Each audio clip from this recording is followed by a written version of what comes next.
Meus amigos, meus irmãos, o som está bom, não é?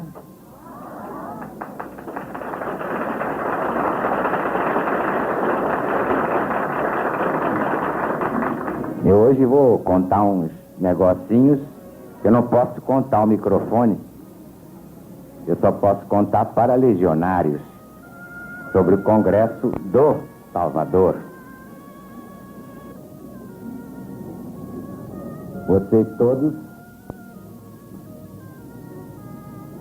se lembram de que sempre eu disse: a missão da LBV, novo nome de Jesus, é preparar os caminhos da sua volta gloriosa ao planeta que fundou. Antes de voltar para iniciar o seu reinado no plano terrestre, Jesus aparecerá primeiro aos seus legionários.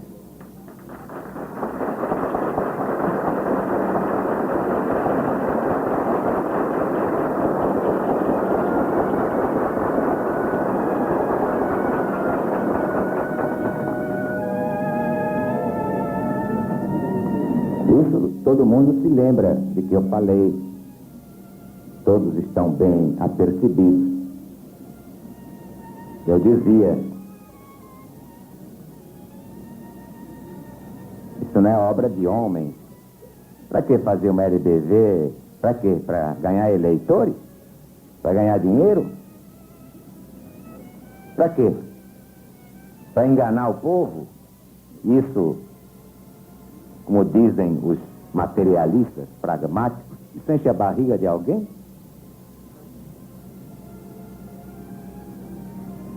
E ter esse trabalhão, que desde que eu recebi a ordem espiritual, em 48, eu não tive mais férias. O que é ter férias? É você sair do lugar em que mora, ir para Teresópolis, Petrópolis, Paris, onde mora a Rosângela, né, Rosângela? Você não mora em Paris? Ou ir para Berlim,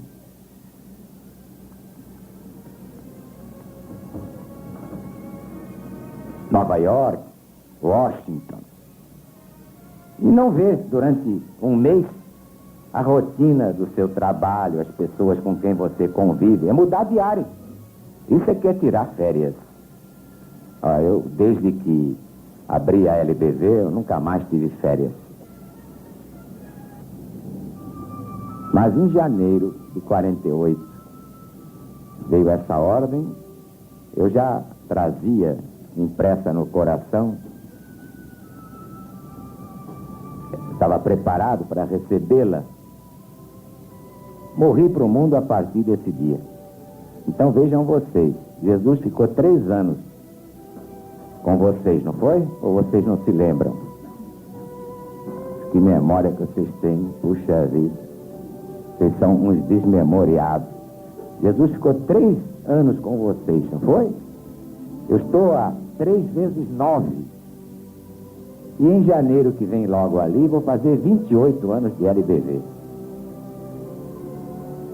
Ora, não é brincadeira.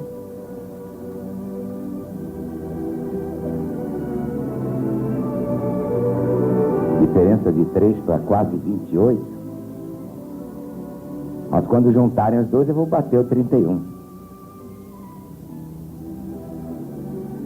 Então aconteceu uma coisa que pouca gente está percebendo. Aos 12 anos, eu já fui avisado. Quer dizer, que o espírito reencarna, entra na carne, ele esquece. Esquece mesmo. Porque não há pior castigo para o espírito do que entrar nessa matéria densa. Esquece tudo. Porque a matéria é muito pesada. É grosseira. Ainda é um feixe de instintos. Então os instintos puxam o ser humano. O espírito fica subordinado a essa influência materializante. Então esquece. E é por isso que a maioria sucumbe na prova que pediu, antes de descer outra vez, isto é, antes de reencarnar. Não se lembra mesmo de mais nada. E chega até achar que isso aqui é melhor do que lá. Você vê que a maioria não quer morrer, tem medo de morrer, não admite que se fale em morrer, não fale em morrer. Sai azar, vai pro diabo. Quando se fala em morte, tem um medo que eu vou te contar. Que é isso? Essas pessoas que só de ouvir falar em morte já nem admitem, ficam nervosas, repelem, rechaçam. São pessoas que estão mais presas à matéria do que ao espírito. Porque nós, mais evoluídos, a pessoa vem, fala em morte, a gente diz aí, Deus me livre, morte. Minha filha, morte é um boato, não existe morte. Isso passa.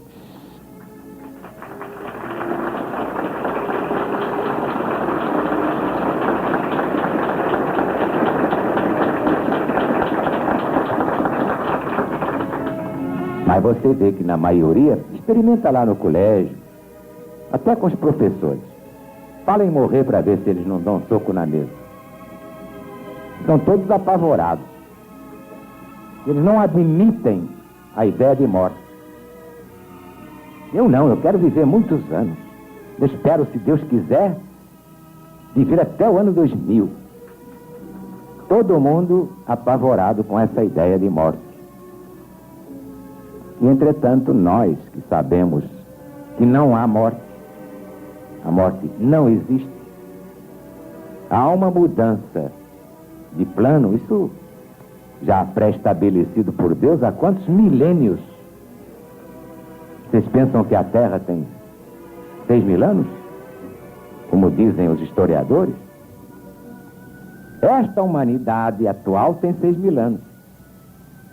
Mas houve outras humanidades e outras humanidades e outras humanidades há muitos milhões de anos.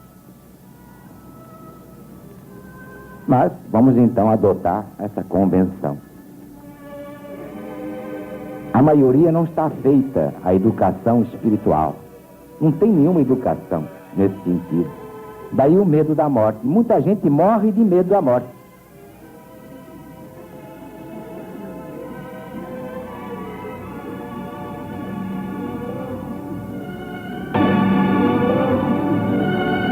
Mas a maioria não se controla, não conhece a verdade.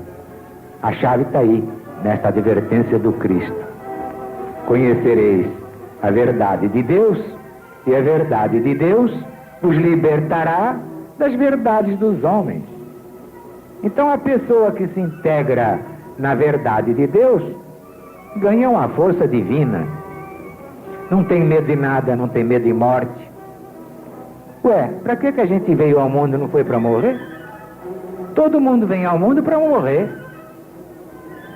Tem que pagar o que deve, ou cumprir a missão que aceitou, e desencarnar, gente.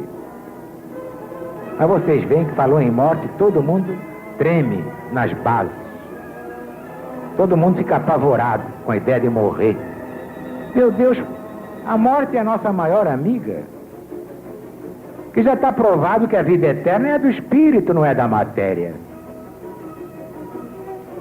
Deus criou o homem à sua imagem e semelhança, não pelo corpo, porque Deus não tem corpo, mas pelo espírito, porque Deus é espírito.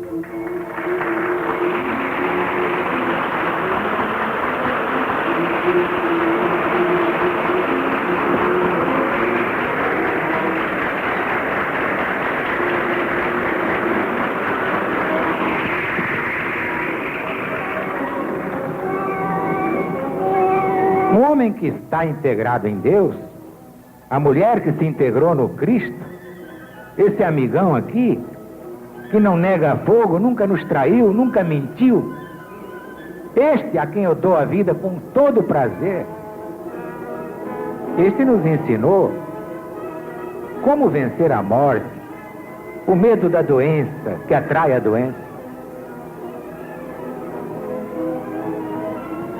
Como vencer o medo? É outro inimigo miserável, o medo. O José ainda não veio? Não. Meu Deus, até essa hora vai ver que ele está preso, vai ver que ele foi assaltado, ou então está atropelado, está morrendo no necrotério. Só esse pensamento? Não pensou coisa melhor? Você não quer que ele chegue em casa direitinho? Por que já pensou em necrotério? Então, intimamente, está desejando encontrá-lo naquele gavetão da geladeira do necrotério. Uma pessoa que já ganhou a sua autonomia mental não se afoba mais, não dá show de medo, não se deixa atemorizar por ameaça nenhuma, enfrenta qualquer situação e ganha todas as paradas.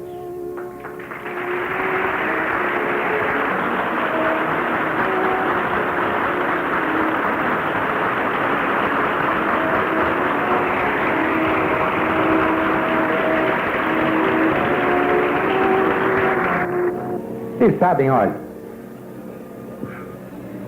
eu tenho horror de ir a enterro, porque o povo brasileiro está muito mal educado.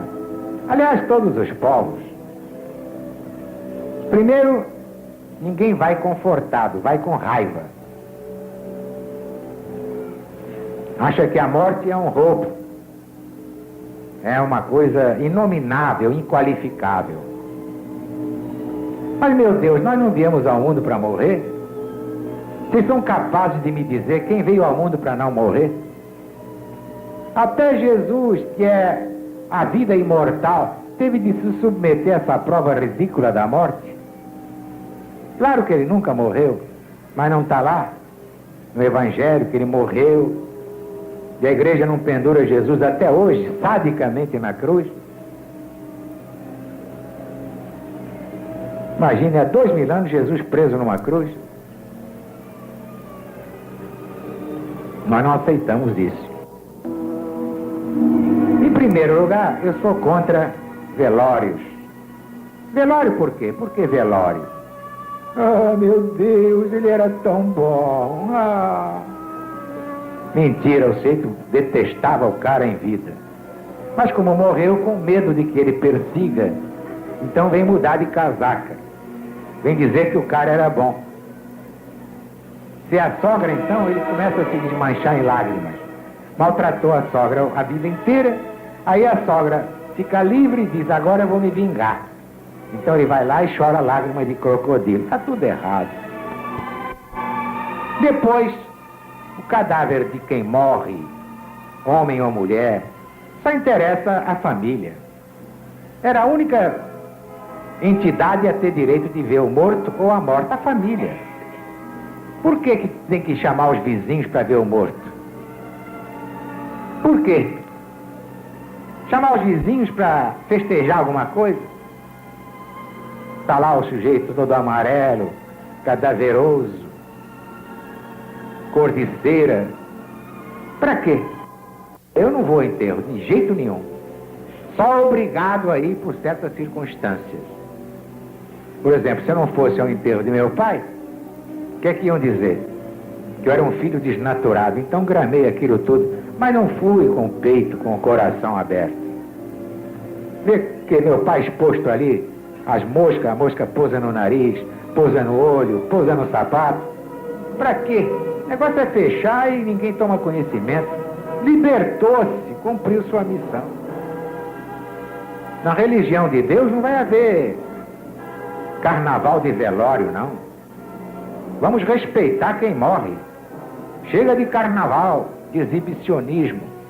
Parece até uma feira de amostras. Olha que cadáver fresco eu tenho aqui. Não, mas eu tenho um cadáver ali muito melhor, então leva para outra capela. É uma ronda de cadáveres. Aqui para nós é um desrespeito. Deus que me perdoe, mas eu não vou. Legionário já sabe, eu vou em espírito. Vou lá, preparo o espírito para saber o que aconteceu, depois ele fica tranquilo. Enquanto vocês estão lá velando, eu fiz a minha parte e já fui-me embora.